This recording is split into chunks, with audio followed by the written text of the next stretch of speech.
इस एपिसोड में कोलकाता से दिल्ली और फिर नारकंडा से सांगला तक का सफर, मस्ती और यादों से भरा हमारी यात्रा का पहला पड़ाव।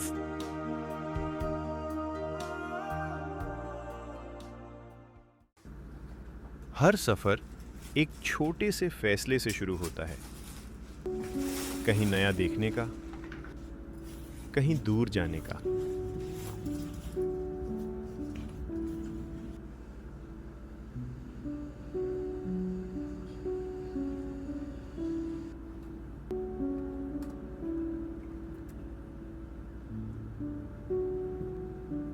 तैयारी सिर्फ सामान की नहीं, उन यादों की भी जो रास्ते में मिलने वाली हैं।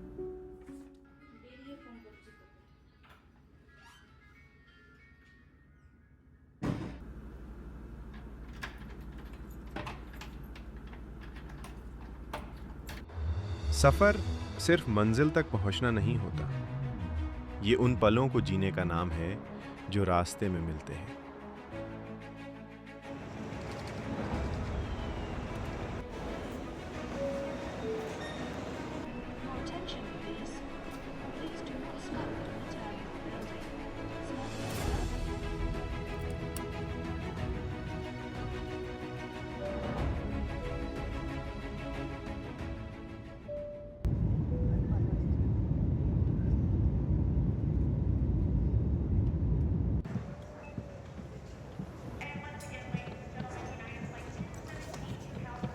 एक नया शहर और सफर का एक नया अध्याय।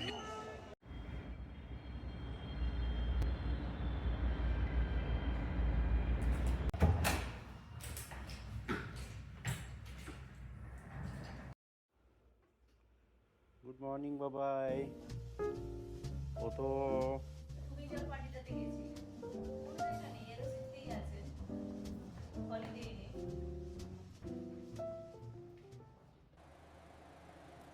सुबह की खामोशी में एक और सफर शुरू होने वाला है।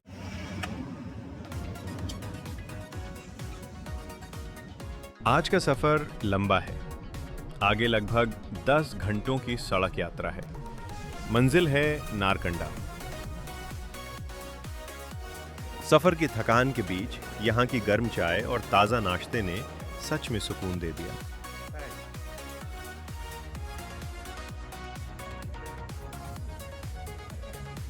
रास्ता लंबा है, लेकिन हर मोड़ एक नई कहानी लेकर आएगा।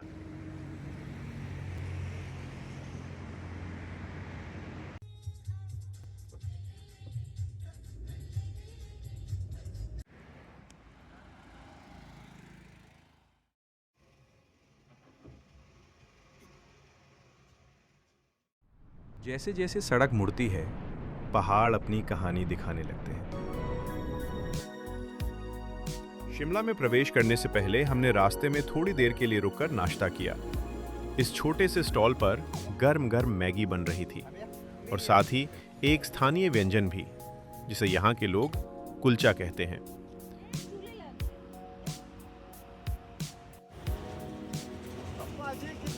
जब हम यहाँ बैठकर नाश्ता कर रहे थे, तभी एक खूबसूरत नज़ारा सामने आया। गुजरती हुई मशहूर शिमला टॉय ट्रेन और ऊपर आसमान में उड़ती हुई चीलें। पहाड़ों की यही छोटी छोटी झलकियां इस सफर को और यादगार बना देती हैं।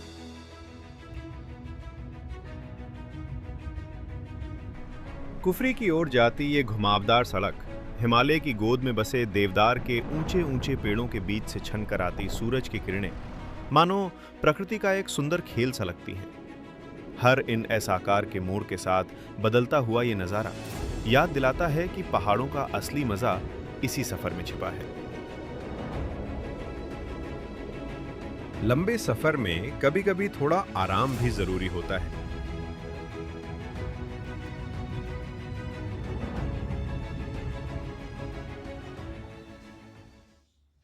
लंबे सफर के बाद आज की मंजिल है होटल माउंटेन नेस्ट।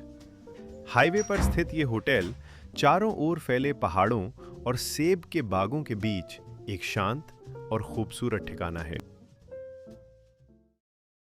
पहाड़ों के पीछे डूबते सूरज के साथ आज का सफ़र भी यहीं ख़त्म होता है। डिनर के बाद अब समय है आराम करने का, क्योंकि कल सुबह एक नया दिन और एक नया सफ़र हमारा इंतज़ार कर रहा है।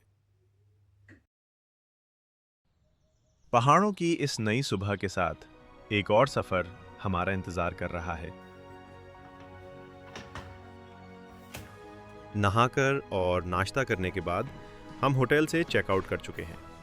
अब गोल्डी जी सामान को गाड़ी पर अच्छे से बांध रहे हैं और हमारा अगला सफ़र शुरू होने वाला है। आज का सफ़र हमें संगला की ओर ले जा रहा है। लगभग 6 घंटे की सड़क यात्रा।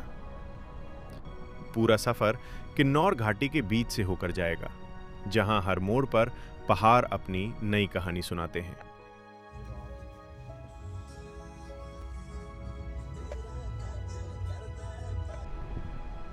ये है त्रांडा धांग, हिमालय की सबसे खतरनाक और रोमांचक सड़कों में से एक तरफ खड़ी पहाड़ की दीवार और दूसरी तरफ गहरी किन्नौर घाटी।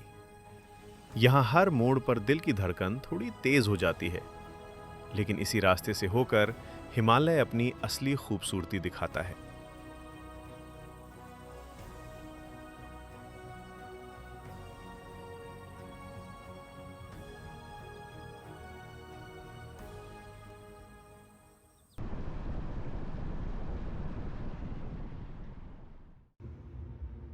सफर के दौरान एक दिलचस्प नज़ारा देखने को मिला।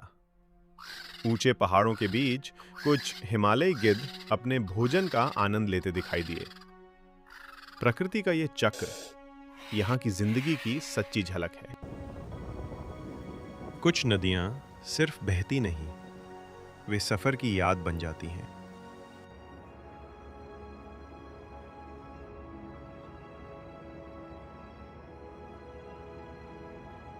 जैसे जैसे हम संगला के करीब पहुंच रहे हैं, रास्ते और भी सकरे और खतरनाक होते जा रहे हैं।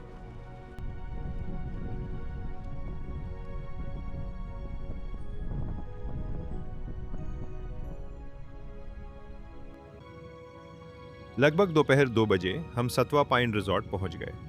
जैसे ही हम गाड़ी से बाहर निकले, अखिल और नितिन ने हमें पारंपरिक खादा पहनाकर गर्मजोशी से स्वागत किया। अगले 2 रातें हम यहीं इन खूबसूरत पहाड़ों के बीच बिताने वाले हैं।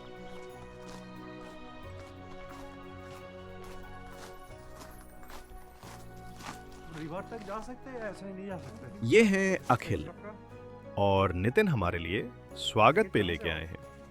ये एक खास हर्बल चाय है।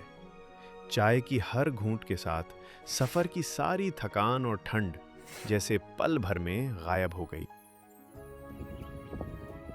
ये रिजॉर्ट पहाड़ों के बीच बसा हुआ है। चारों तरफ ऊंचे ऊंचे पहाड़ खड़े हैं और उनमें से एक पूरी तरह बर्फ से ढका हुआ है। चारों ओर फैले घने देवदार के पेड़ इस जगह को और भी खूबसूरत बना देते हैं। और ठीक नीचे बह रही है बसपा नदी। पहाड़ों के पीछे ढलते सूरज का नजारा सच में बेहद खूबसूरत था। लंबे सफर और दिन भर की यादों के साथ अब थोड़ा आराम करने के लिए सोने का वक्त है। सुबह जैसे ही आंख खुली, खिड़की से पहाड़ की चोटी सुनहरी रोशनी में चमकती दिखी। उस पल को कैद करने के लिए हम तुरंत बाहर आ गए, जहां देवदार के पेड़ों के पीछे से सूरज धीरे धीरे उग रहा था।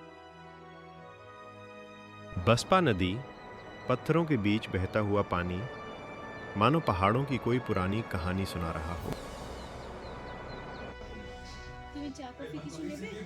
यहाँ नाश्ता ऑर्डर पर तैयार किया जाता है। आप जो चाहें बेझिझक ऑर्डर कर सकते हैं।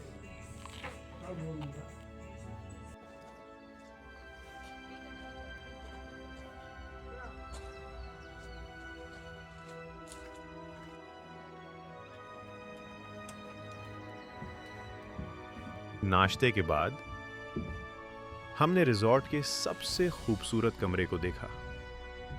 वाकई ये कमरा शानदार है।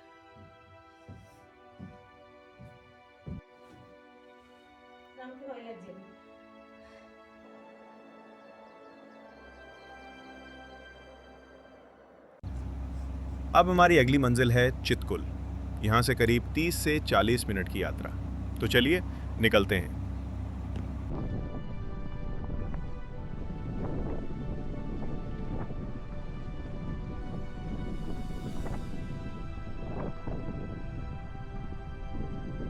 सफर के दौरान हमारी नजर एक गोल्डन ईगल पर पड़ी, जो पेड़ की सबसे ऊंची शाखा पर शांत बैठा आसपास की घाटी को निहार रहा था।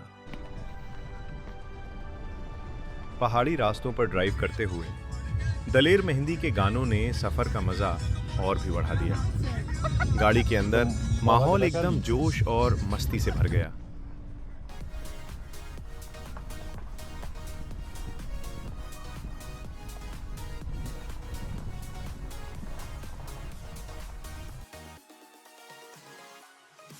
कुछ भेड़ें दिखाई दी जो बेफिक्र होकर घास चर रही थीं। रास्ते में एक जगह गाड़ी रोकी। राही और गोल्डी जी गाड़ी के ऊपर चढ़ गए और फिर पहाड़ों के बीच गाड़ी की छत पर गोल्डी जी का डांस शुरू हो गया।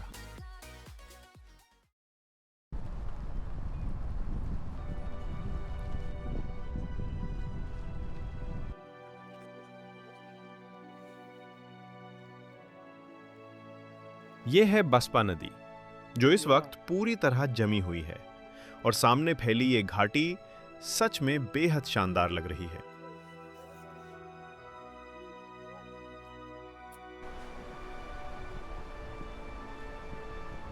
ये चितकुल का एक मशहूर व्यू पॉइंट है। बसपा नदी के किनारे तक पहुंचा जा सकता है। चारों तरफ ऊंचे ऊंचे पहाड़ खड़े हैं। एक तरफ बर्फ से ढका सफेद पहाड़ और दूसरी तरफ सूखे भूरे पहाड़, जो इस घाटी को एक खूबसूरत कंट्रास्ट देते हैं।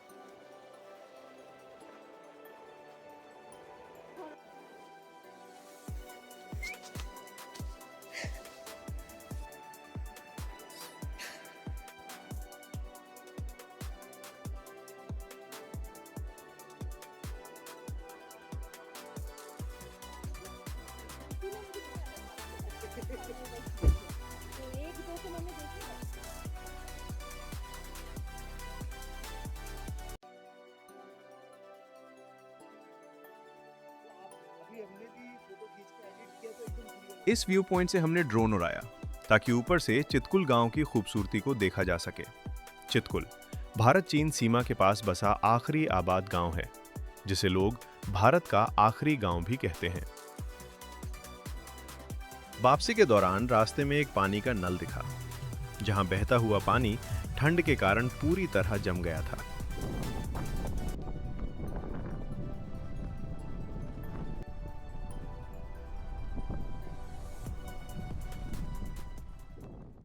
दोपहर के खाने के बाद हम रिजॉर्ट के बाहर धूप में बैठे थे। तभी हमारी नजर 2 येलो थ्रोटेड मार्टन पर पड़ी। ये हिमालयी जंगलों में पाए जाने वाले फुर्तीले और जिज्ञासु जीव हैं, जिनके गले का चमकीला पीला रंग इनकी पहचान बनाता है।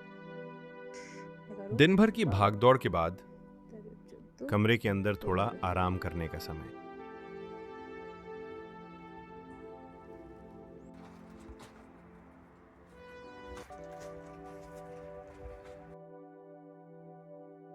सांगला में आज हमने आखिरी बार सूर्यास्त देखा।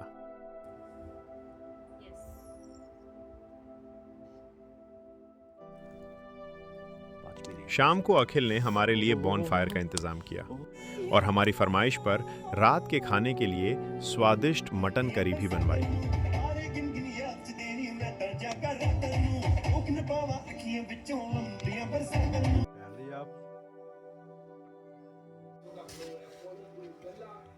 अखिल और नितिन की मेहमान नवाजी सच में दिल छू लेने वाली थी।